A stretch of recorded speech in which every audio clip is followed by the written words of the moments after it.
Hey everyone, it's Nikki from Coffee and Shadows, and this is going to be a quick review about the 2024 film Bring Her Back, which is a A24 film. It does line up against all their other movies, which means I enjoyed the film, but it's not something I would watch or add to my collection. And I'll do a brief explanation of that. I lost my information. Give me a quick second. Okay, so Bring Her Back centers around multiple people, but our first initiation of the people is Andy, who is 17, and Piper, who is around 13 or 14. Piper is partially blind. She can only see shapes and light. And their father has recently passed away, and now they have to go into the foster care system. And the social worker says she's going to put Piper with a lady named Laura, but she's going to put Andy in a supervised, I forgot what you call it, but a supervised place. And they both say that they can't be separated from each other because Piper needs Andy, and Andy is Piper's caretaker. I guess you could say caretaker. He's the one that helps her a lot, and she trusts him, he trusts her, and so forth. The lady says that Laura doesn't really want Andy because she doesn't want trouble kids in her house. And this is when Piper finds out that Andy used to not used to, but he got in trouble once when he was 8 years old. And he explains to the social worker that he hasn't done anything wrong since then, and everything will be fine. So the social worker, I believe her name was Barbara, but I'm gonna call her Barbara. So Barbara reaches out to Laura, and she not really convinces, but Laura is okay with bringing Andy along in the foster home. So Laura is the homeowner, and she already has a foster child there named Ollie. His name is Oliver, but she calls him Ollie. And now she has Piper, as I mentioned, 13, 14, and Andy, who's 17. And you can tell straight away that she has taken a liking to Piper, whereas she's a bit standoffish when it comes to Andy, and Andy feels this straight away as well. So while they're there and they're talking, and Andy notices, I think Laura says that she has a dog, but they realize that the dog is actually one of those stuffed dogs. Was it taxidermy? I think that's what it's called. What's his name? Andy notices that the rug has been taped down around the edges, and he says, "Is this for the dog?" And Laura says, "No, it's for my daughter who is blind. And then they soon learn that she had a daughter named Kathy who passed away when she was around 12 years old when she drowned in the family pool. And then Piper asks, "What does Oliver look like?"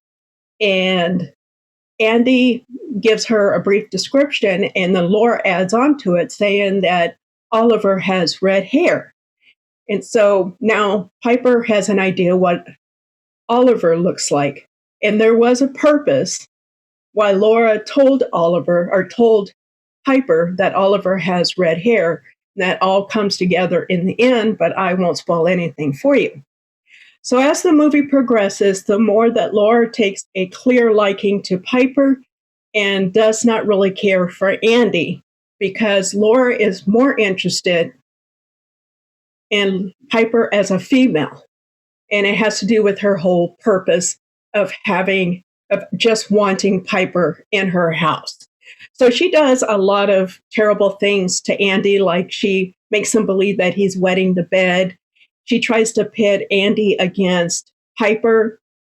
Oliver, I should mention, doesn't talk. He's considered mute, but we do learn that Oliver actually can talk. And then throughout the movie, we see these rituals that go on.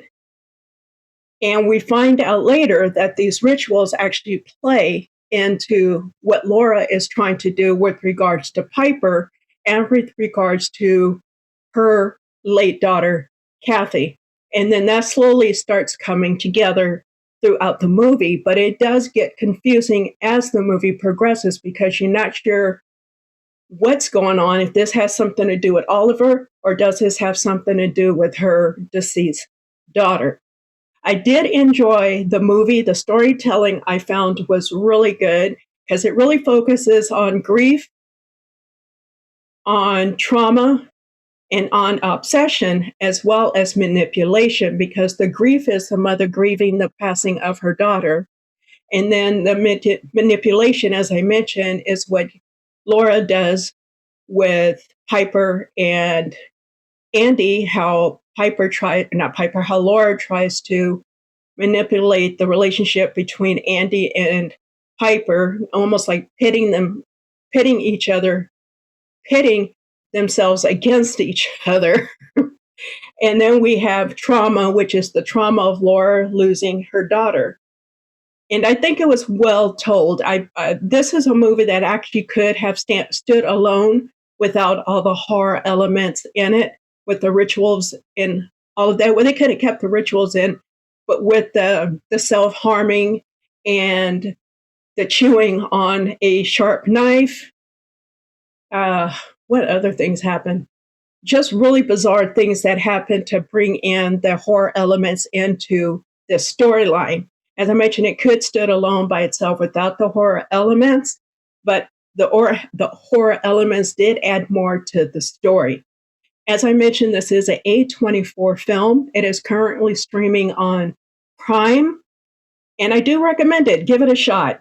At first, I was going to recommend not seeing it, but the more I think about it, the more I say, yes, give it a shot. It is a good film. Um, yeah, you have seen it. Let me know your thoughts. Let me know in the comments what you thought about it. And after you see it, if you want to let me know what you thought about it, please do so. I'm always looking for feedback on movies that I review and getting your thoughts because there may be things I missed in the movie when watching it.